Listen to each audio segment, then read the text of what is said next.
Good morning all of you. Please like and subscribe my channel. आज जो हम पढ़ेंगे भारतीय राष्ट्रीय आंदोलन इंडियन नेशनल मूवमेंट का टॉपिक है चंपारण सत्याग्रह। अब यह चंपारण सत्याग्रह कब हुआ? तो 1917 ईस्वी में यह चंपारण सत्याग्रह हुआ। इसका नेतृत्व किसने किया? तो महात्मा गांधी ने नेतृत्व किया था। यह आंदोलन कैसा था?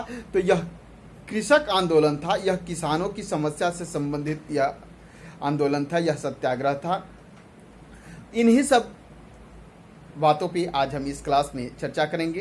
तो ये अब समझें कि यह सत्याग्रह जो है चंपारण सत्याग्रह, यह भारत के इतिहास में एक माइलस्टोन की है। गांधी जी 1915 ईस्वी में जनवरी के महीने में भारत आते हैं। कहाँ से आते हैं? तो दक्षिण अफ्रीका से।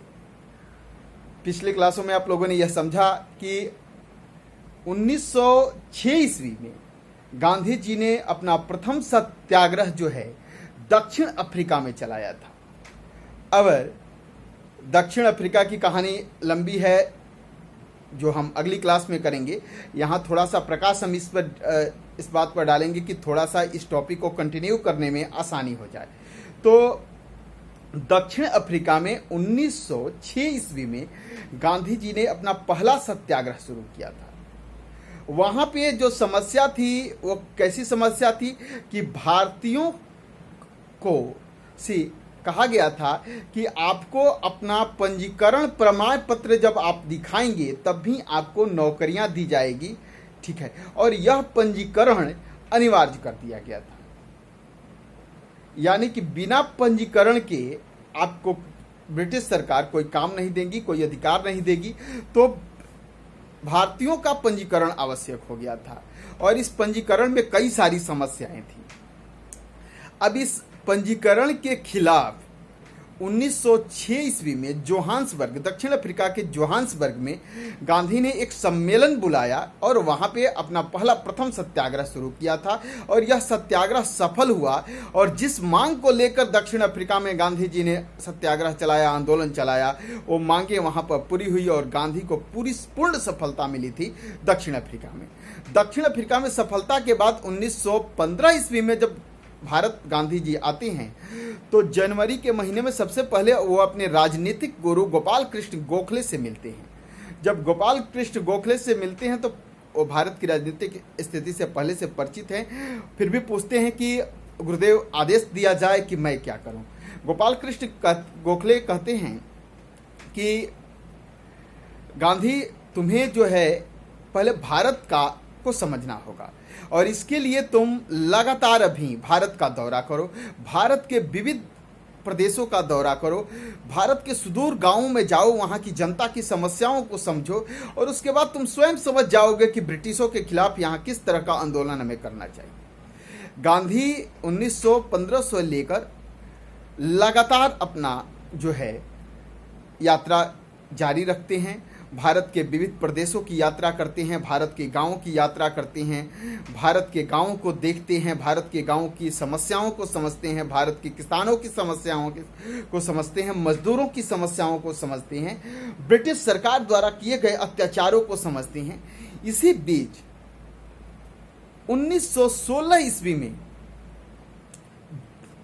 लखनऊ में कांग्रेस का अधिवेशन हो रहा था और कांग्रेस के अधिवेशन के समय ही गांधी लखनऊ में उपस्थित थे और गांधी जी से बिहार के नेता राजकुमार शुक्ल, बिहार के नेता है राजकुमार शुक्ल, जाकर मिले और उन्होंने चंपारण, यह चंपारण क्या है, इस चंपारण के विषय में पहले समझें।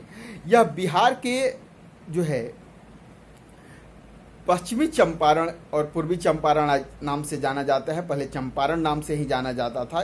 यह बिहार का एक क्षेत्र है। आज ये दो जिलों में के रूप में जाना जाता है, पूर्वी चंपारण और पश्चिमी चंपारण।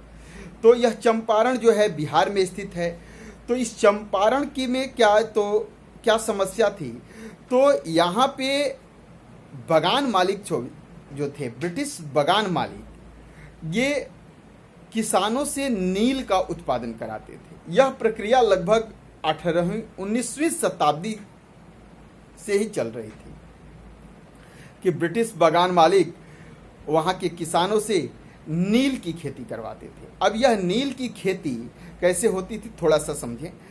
यह तिनकठिया पद्धति कहलाती थी। यह तिनकठिया पद्धति के तहत यहाँ पे किसानों से ये बागान मालिक नील की खेती करवाते थे। ये तिनकठिया पद्धति क्या है, यानी कि एक 20 कट्ठे ज़मीन पे जब जो आपको 20 कट्ठे ज़मीन आपके पास है, उसमें से आपको 3 कट्ठे ज़मीन पे नील की खेती करना अनिवार्य था। यदि आपके पास 1 बीघे ज़मीन है तो इस 1 बीघे ज़मीन 1 बीघा का अर्थ हुआ कि 20 कट्ठा, और इस 20 कट्ठे में 3 कट्ठे ज़मीन पे आपको क्या करना था, नील का उत्पादन करना था। ये कब से चल रहा था, तो यह प्रक्रिया 19वीं शताब्दी से ही चालू थी।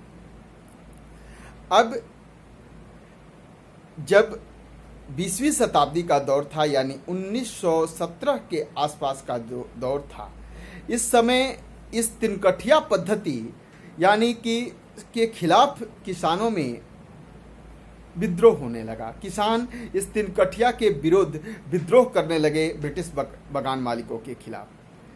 ब्रिटिश सरकार जबरन किसानों से नील का उत्पादन कराती और किसानों के पास कोई चारा नहीं था कि इससे कैसे मुक्त हों।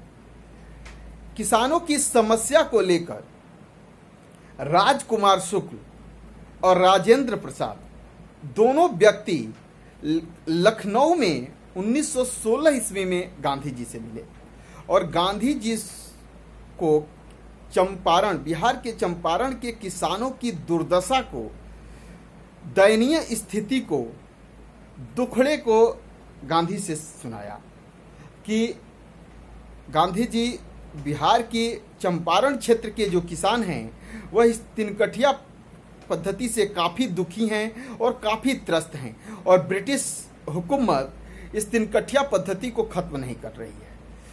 गांधी ने पूछा कि तिनकठिया पद्धति क्या है, तो वही बात समझाया कि 20 कट्ठे ज़मीन में 3 कट्ठे पर नील का उत्पादन करना होता है। तो गांधी जी ने कहा तो क्या दिक्कत है, 3 कट्ठे पर उत्पादन कर लो,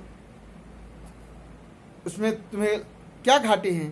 तो राजकुमार शुक्ल ने कहा कि साहब इसमें गांधी जी इसमें प्रॉब्लम यह है कि जर्मनी में जो है रंग क्रांति हुई है। ये रंग क्रांति क्या है कि कृत्रिम रूप से नील का या कई रंगों का निर्माण शुरू हो गया।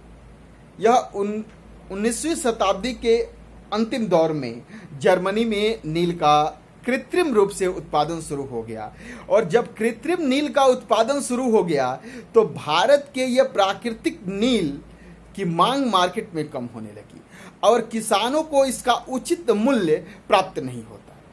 एक तो समस्या यह हो गई कि यह उचित मूल्य इस नील के उत्पादन से किसानों को प्राप्त नहीं होता, लेकिन उसके बावजूद भी जबरन ये बागान मालिक नील का उत्पादन कराते। दूसरी समस्या थी कि जिस भूमि पर लगातार नील की कृषि होने लगती तो यह भूमि धीरे धीरे बंजर होने लगती, यानी इसकी उत्पादकता खत्म हो जाती। यह दोनों समस्या किसान के सामने विकराल रूप लेकर खड़ी थी और किसान इस समस्या से निजात पाना चाहते थे।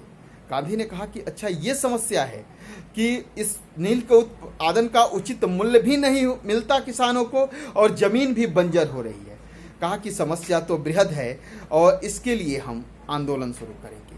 अब देखें, भारत में प्रथम सत्याग्रह गांधी का है यह, और भारत में प्रथम सत्याग्रह कहाँ से शुरू किया है गांधी ने, तो चंपारण से। चंपारण कहाँ, यानी बिहार से। कब किया, 1917 ईस्वी में।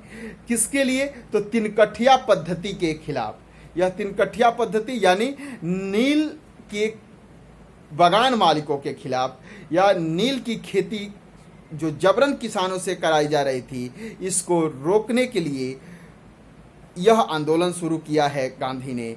इसे चंपारण सत्याग्रह के नाम से जानते हैं। यह किसान आंदोलन है, यह भी याद रखें। गांधी ने जो भारत में प्रथम सत्याग्रह किया, यह किसान सत्याग्रह किया। कहाँ से किया, तो चंपारण से किया। चंपारण कहाँ है, बिहार में है। और यह किस कैसा आंदोलन है, तो कृषकों का आंदोलन है, यानी किसानों के हित के लिए यह आंदोलन किया है उन्होंने। अपनी पहली सत्याग्रह की यात्रा उन्होंने कहाँ से शुरू की? चंपारण से। गांधी ने कहा कि मैं किसानों की समस्या पर विचार करने के लिए स्वयं जो है चंपारण उपस्थित होऊंगा। जैसे गांधी ने चंपारण आने की घोषणा की, चंपारण के मजिस्ट्रेट ने यह घोषणा कर दी कि गांधी यहाँ जब आएंगे तो उन्हें अरेस्ट कर लिया जाएगा। गांधी मजिस्ट्रेट की बातों का उल्लंघन करके वहां पहुंचते हैं, इनका समर्थन होता है, ब्रिटिश सरकार इनका विरोध करती है, इन्हें गिरफ्तार किया जाता है और इस इनकी गिरफ्तारी के बाद वहाँ काफ़ी जोर शोर से आंदोलन शुरू होता है। आंदोलन की शक्ति को देखते हुए ब्रिटिश हुकूमत गांधी के सामने झुक जाती है और ब्रिटिश सरकार गांधी से कहती है कि आप जो है इस एक कमेटी बनाते हैं, हम उस कमेटी में आप भी शामिल रहेंगे और इसी कमेटी के सिफारिश के अनुसार हम यहाँ की व्यवस्था में परिवर्तन करेंगे। और एक कमेटी बनती है इस तिनकठिया प्रणाली के खिलाफ और इस कमेटी के मेंबर जो है स्वयं जो है महात्मा गांधी भी होते हैं। और इस कमेटी की अंततोगत्वा यह रिपोर्ट आती है कि तिनकठिया प्रणाली किसानों के लिए काफ़ी जो है समस्या का कारण है, किसानों की दुर्दशा का कारण है। इस तिनकठिया प्रणाली को खत्म किया जाए और इसके बाद इस तिनकठिया प्रणाली को चंपारण से ब्रिटिश सरकार खत्म कर देती है। बगान मालिकों से जो बॉन्ड भरा है, बगान मालिकों ने जो किसानों से बॉन्ड बनवा रखा था, इस बॉन्ड को ब्रिटिश सरकार खत्म कर देती है। अब देखें कि यह गांधी का प्रथम सत्याग्रह भारत में 1917 में हुआ है। चंपारण सत्याग्रह है, किसान आंदोलन है और यह आंदोलन गांधी का पूरी तरह सफल रहा। इतना ही नहीं, ब्रिटिश सरकार ने गांधी से यह भी कहा कि जो हमने अधिशेष राशियां जुर्माने के तौर पर जनता से वसूल की है उसका 25% मैं जनता को पुनः वापस कर दूंगा। गांधी के इस सत्याग्रह की सफलता के फलस्वरूप रविंद्रनाथ टैगोर ने गांधी जी को महात्मा की उपाधि दी थी, इसी चंपारण सत्याग्रह की सफलता के फलस्वरूप। चंपारण सत्याग्रह में इनका सहयोग राजकुमार शुक्ल और डॉक्टर राजेंद्र प्रसाद ने किया था। तो आज हम लोगों ने चंपारण सत्याग्रह पढ़ा। मुझे विश्वास है कि आप लोग चंपारण सत्याग्रह को समझ गए होंगे। अगली क्लास में हम जो है गांधी के अगले आंदोलन, अहमदाबाद मिल मजदूर आंदोलन और खेड़ा सत्याग्रह को पढ़ेंगे। That's all. Please like and subscribe my channel. Thank you. धन्यवाद।